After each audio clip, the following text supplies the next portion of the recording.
Hello guys, and welcome to another video. Today we're going to be solving LeetCode question 200, number of islands. Feel free to pause this video to read the question, or also feel free to use the link in the description below to go directly to the question. However, I find the examples more explanatory than the questions, so I'll just go ahead and explain with the example. So given a grid like this, okay, we want to count the number of islands, okay, where 1 signifies land, 0 signifies water. Okay, and connected lands can be connected horizontally or vertically. So this, it can be connected this or this. Okay, and each connected body of land is considered as an island. Okay, for example, in this case, the output is going to be 1. There's 1 island here, and here's why. So as you can see here, this is one set of connected islands. Okay, because they're all connected horizontally or vertically. We don't care about diagonal connection, so that's why it's 1. In the next example, let's look at example 2 real quick. This next example, we have this set of land here all connected, okay, horizontally and vertically. Okay, we have this one just connected horizontally, and then we have this one by himself. We don't care about diagonal connections, that's why this guy is an island of his own. Okay, so without further ado, let's get our hands dirty and start coding. So the first step in this question, usually when I say a question like this, I think of DFS or BFS algorithm. You're just going through somehow and iterating and counting the number of islands and marking the previous spots you've been on, so you never go back to that spot. Okay, and first I'm gonna do as always, we like to use Python 3. Okay, good. So we're ready. So first I want to do a check just to make sure we're inbounds, or make sure the grid we're given is solid. So I'm going to do an if check. If grid equal none, or length of grid equal 0, okay, just return 0. So in this case we weren't given a good grid to check. However, if this is good, here's where we start our stuff. So we're going to define a variable called non-island. It's going to keep track of the count of islands. We're going to initialize them to 0. Okay, so now since we have a grid, we're obviously going to have to traverse this grid somehow, and we do with a nested for loop. So I'm going to do for I in range. Okay, this is to traverse through the rows of the grid. Okay, for j in range. I like to copy and paste whenever I can, just to avoid errors. Grid of I. This is to traverse through the columns of the grid, just in case the grid is not a perfect square. Say this guy extends further out. That's why we have this I here to take care of that. Or in this case, it's a perfect square, so we could have just said grid of maybe 0 or grid of 1 or something. But I'm just gonna use I. Good.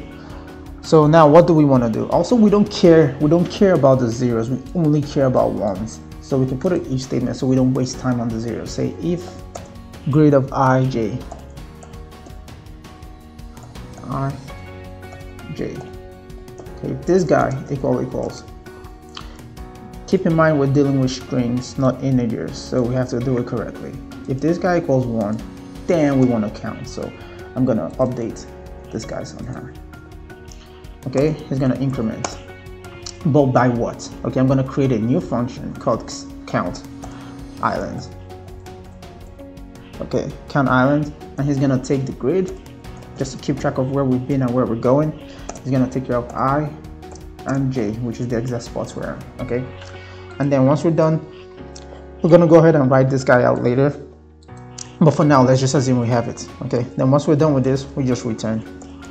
Once we're done iterating through the nested for loop, the whole grid, we just return the number of islands. Pretty straightforward. All right, so now to create this guy, this is the guy who does the actual counting and keeping track. So create a function outside of this class. We could have created him in this class, but I'm going to show you guys how to do it both ways. Okay, so we have this grid, we have this function that's going to count the items for us. What do we want to do? First, let's do a check just to make sure we're always inbound. So I'm going to say if I is less than 0, obviously I cannot go negative because I is 0 based. Okay, we don't want to go negative. Okay, and also, or if I is greater than or equal to length of grid, because he can go further than the length of this grid. Okay, now we'll do the same for J. Okay, I'm just gonna copy and paste because it's helpful to do that as a programmer so you can avoid errors. So J, and we're gonna do grid of I. Okay, now like we said earlier, we also don't care about zeros, we care about only one. So we say and grid of I J equal 0. Keep in mind we're dealing with strings, so we have to do it as such, strings, not integer. Okay, if this is all, if this happens, if any of this is true, just return 0. Don't waste time trying to count it. Okay, however, if this happens not to be true, okay, now let's do the actual code we want to do. Okay, so we're just gonna say, we could use the else statement, but I'm not gonna use else. I'm just gonna say grid of I J. I'm just gonna set them to 0. So that way, if we set him to 0, at this point we've established he's a 1. Grid of ij is a 1, but we set him to 0. That way we never count him a second time. We never go back to him if we set him to 0. Okay. So now we're gonna have to call this function on himself a few times. Okay. First time I -1. Okay. Just in case we're here or wherever we are, we count the next guy. I'm sorry. If we're here, we count the previous guy -1, just to check all the neighbors. Remember we said we can move vertically or horizontally. Okay, we're gonna do the same thing. +1. Okay, we're gonna do the exact same thing for J.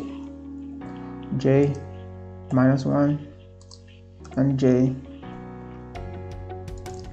+1. And once we're completely done with this counting, we just return a 1. Okay, I believe this is the right code. Let's go ahead and run it and see. So it says there's an invalid syntax. What could that be? What could that be? Invalid syntax. Okay, so I said off instead of or. I believe that's the syntax. So let's go ahead and run it a second time. Okay, that's the second off. Damn, I suck today, don't I? Or. I sound like a seal. Alright, let's go this time. Please help me. Good, accepted. Okay, let's go ahead and submit it. Bam! So we're faster than 76% of people, and we use less memory than 69. Alright, good. So in this case, we actually we wrote this function outside of the class. But however, let me show you guys how to write it in the class. Ctrl Z, really. Okay, so tab. We want to write him in the class. Okay. So we have we're defining this function. So once you define a function in the class, you're gonna, first element has to be self, just to make sure the code knows it's part of this class. Okay. Then obviously you're gonna have to indent a whole bunch of stuff. Okay, just to stick with it. Indentation could be a pain sometimes, to be honest. But okay, good. We have this now. Okay.